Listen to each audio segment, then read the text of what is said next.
menjelaskan tentang garis lengkung legatura. Jadi garis lengkung legatura merupakan garis lengkung yang memperpanjang not-not yang sama tinggi. Pertanyaan yang ke-12, jelaskan tentang garis lengkung legato.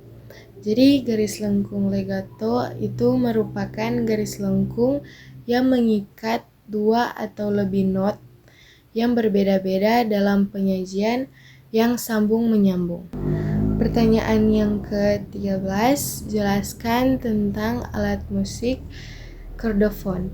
Jadi alat musik chordofon ini merupakan alat musik yang sumber bunyinya berasal dari dawai dan biasa dimainkan dengan cara dipetik ataupun digesek.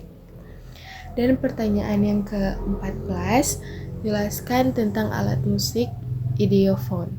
Jadi alat musik ideofon adalah alat musik yang memiliki sumber bunyi yang berasal dari alat musik itu sendiri dan dimainkan dengan cara digoyangkan, dipukul, ataupun ditepuk.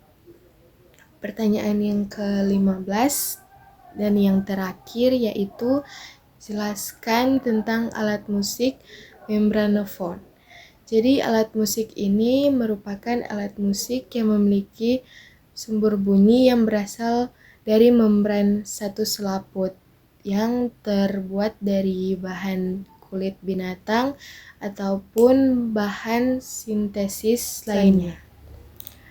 Jadi itu saja yang bisa saya jelaskan. Sekian presentasi dari saya. Terima kasih.